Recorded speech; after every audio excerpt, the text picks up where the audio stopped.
Partnership deed partner जो बनता है वो एग्रीमेंट बेस पे बनता है। तो पार्टनर जब एग्रीमेंट बेस पे बनता है तो पार्टनरों के बीच ओरल या रिटन एग्रीमेंट होते हैं। तो ये written agreement that is called partnership deed. Description of the partner में क्या आता है, जैसे एक्स वाई और जेड मान लो पार्टनर है तो इसका नाम और पता दिया रहता है। डिस्क्रिप्शन ऑफ द फर्म, अब देखो क्या नाम है, एक्स वाई जेड लिमिटेड या क्या नाम रह सकता है, वो चीज़ें आपको उसमें एड्रेस के साथ दिया रहता है। अब देखिए प्रिंसिपल प्लेस ऑफ बिजनेस, आप किस प्लेस पे कर रहे हो, नेशनल लेवल पे कर रहे हो या स्टेट लेवल पे कर रहे हो, तो वो चीज़ें दिया रहता है।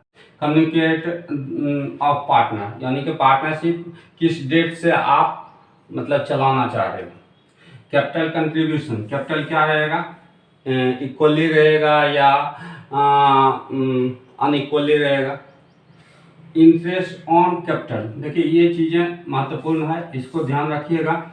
इंटरेस्ट ऑन कैपिटल क्या होता है, तो interest on capital partnership deed के अंतर्गत यह रिटर्न रहता है कि किस % से दिया जाएगा। अब देखिए interest on drawings, interest on drawings partnership deed के अंतर्गत यदि लिखित है तो उसे दिया जाएगा। किस रेट से दिया जाएगा, वो परसेंटेज दिया जाएगा आपको। Profit sharing ratio, profit sharing ratio यदि पार्टनरशिप और पार्टनरशिप क्या रहेगा, डीड रहेगा, तो प्रॉफिट शेयरिंग रेशियो एक रेशियो या कैपिटल रेशियो के अकॉर्डिंग डिस्ट्रीब्यूशन होगा। इंटरेस्ट ऑन लोन, यदि यह पार्टनरशिप डीड में रिटर्न रहेगा तो उस रेट से दिया जाएगा इंटरेस्ट ऑन लोन, लोन पे इंटरेस्ट। उसके बाद यदि नहीं भी रहेगा तो ये तीनों चीज़ें तो दिया ही नहीं जाएगा, लेकिन इस पर इंटरेस्ट ऑन लोन पर 6% के दर से इंटरेस्ट दिया जाएगा।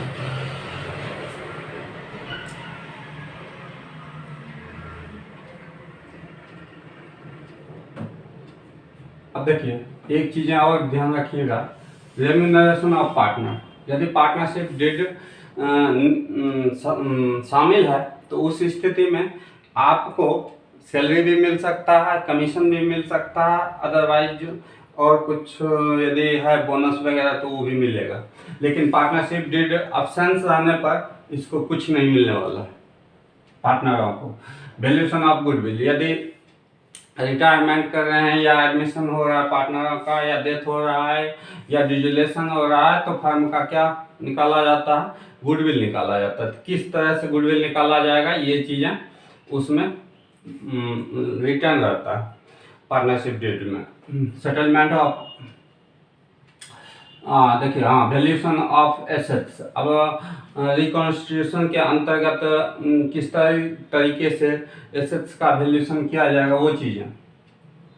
सेटलमेंट ऑफ अकाउंट, अब देखो कोई पार्टनर रिटायर कर रहा है या डेथ कर रहा है तो उस स्थिति में उसके अकाउंट को किस तरीके से सेटलमेंट किया जाएगा, वो चीज़ें पार्टनरशिप डीड के अंतर्गत रिटर्न रहता है। अकाउंटिंग पीरियड, अकाउंटिंग पीरियड क्या होता है, तो जैसे कोई फर्म कैलेंडर ईयर मानता है, कोई फर्म फाइनेंशियल ईयर मानता है, तो कैलेंडर ईयर 31 दिसंबर तक होता है और फाइनेंशियल ईयर 31 मार्च होता है। तो देखिए right and duty of partner, अब देखिए right and duty of partner क्या होता है, तो फर्म में हर पार्टनर को कुछ राइट अधिकार दिए जाते हैं और कुछ उसको वर्क दिया जाता है करने के लिए, वो चीज़ें पार्टनरशिप डीड के अंतर्गत शामिल रहेंगे।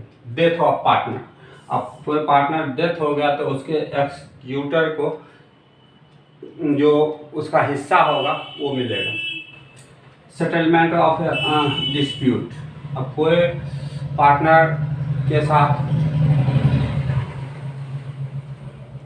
सेटलमेंट ऑफ डिस्प्यूट, कोई पार्टनर के साथ यदि झगड़ा वगैरह हो गया, यानी डिस्प्यूट हो गया, तो उसको यदि रिटर्न एग्रीमेंट है तो आप उसको कहाँ न्यायालय में ले जा सकते हो और वहाँ से कंप्रोमाइज हो सकता है या वहाँ से फैसला आ सकता है। देखो बच्चों, हम लोग 11th में पढ़ चुके हैं क्लोजिंग जर्नल एंट्री। याद करो कहाँ पढ़े हो, तो फाइनेंशियल स्टेटमेंट में पढ़े हैं हम लोग। तो हर चीज़ का क्लोजिंग जर्नल एंट्री बनाया जाता था, तभी प्रॉफिट लॉस हम क्रिएट करते थे। तो यहाँ पर हम कुछ क्लोजिंग जर्नल एंट्री के बारे में समझते हैं, अंडरस्टैंड करते हैं। तो सबसे पहले देखिए, ओपनिंग जर्नल एंट्री और क्लोजिंग जर्नल एंट्री पढ़ेंगे।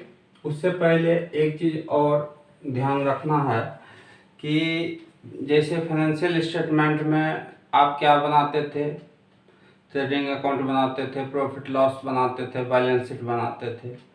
तो यहाँ पर उस प्रॉफिट को डिस्ट्रीब्यूट करने के लिए, यानी कि पार्टनर के बीच बांटने के लिए प्रॉफिट लॉस एप्रोप्रिएशन क्रिएट किया जाता है, यानी बनाया जाता है।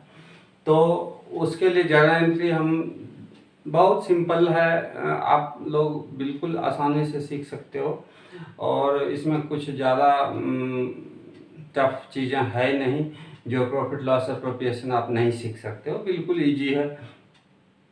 आप तो देखो आगे चलते हैं।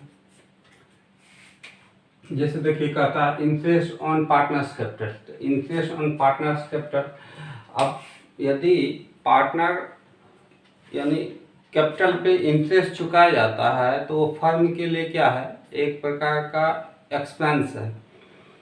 तो ये तो नॉमिनल का रूल लागू होगा। यहाँ पर नॉमिनल का रूल क्या होता है, debit all expenses and losses, credit all income and gain.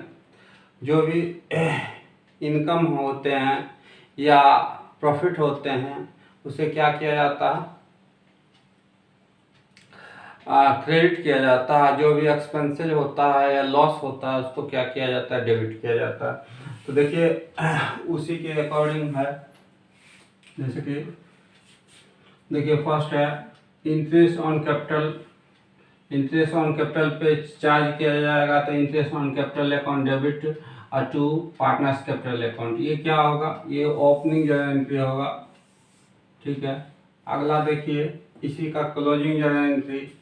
क्या करना है, प्रॉफिट लॉस एप्रोप्रिएशन अकाउंट को डेबिट कर देना है to interest on capital account करना। क्यों, क्योंकि प्रॉफिट लॉस जब हम एप्रोप्रिएशन क्रिएट करेंगे तो ये डेबिट साइड दर्शाया जाएगा, क्योंकि ये एक एक्सपेंसेज है फर्म के लिए। अब देखिए उसी प्रकार है पार्टनर सैलरी या कमीशन। पार्टनर सैलरी या कमीशन यदि दिया जाता है तो वो भी फर्म के लिए क्या है, एक एक्सपेंस है।